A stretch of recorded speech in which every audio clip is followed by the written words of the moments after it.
Hello, dear friend. Welcome again to my vision series.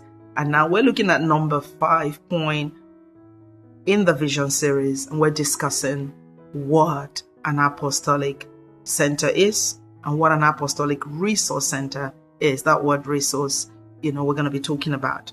But for point number 5, in a most simplistic way, because we want you, our friend, to understand what we're doing. And I've been saying, lots of people have asked me over 10 years, what are you about in the context that I am working? I've been a pastor. I've served in the prophetic. I have served in the teacher dimension. And the work that I'm doing primarily right now is what you call apostolic work. So a work that prepares people to fulfill the culture mandate of Genesis 1:28.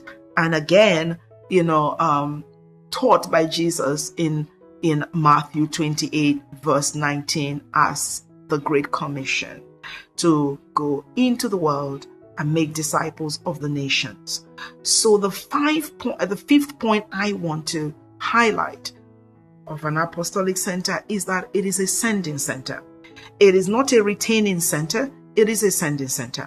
So the outlook of an apostolic center is to develop believers, to develop human capital for the purpose of sending them right back into society as yeast, into society as ambassadors, into society as reformers, into society as change agents.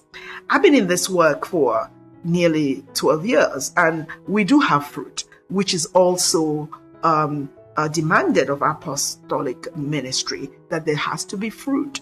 So I'm talking from a place of experience and hoping that I can carry you along, dear friend, that you understand that an apostolic center is a place that prepares you and sends you right back. Now, we must emphasize that the role of an apostolic center is not to destabilize you from church. Indeed, you have to be planted somewhere.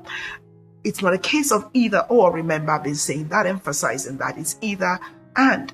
But we have to understand how the apostolic anointing works, how the function of the apostle works. The thrust of an apostolic center is always going to be to send you out. So it's not going to be a place with multitudes sitting. It's going to be a place that you come sometimes and there's not many. It's like an airport where destinies take off and destinies land. And the most important thing is that they're taking off and there is a control tower, and they're not, safe landings, they're safe takeoffs, and they're not crash lands. So this is what an apostolic center is all about. And remember, they can be planted in the marketplace. A church can become that also. Thank you very much, dear friend, for listening to our point number 5. We're now ready for point number 6.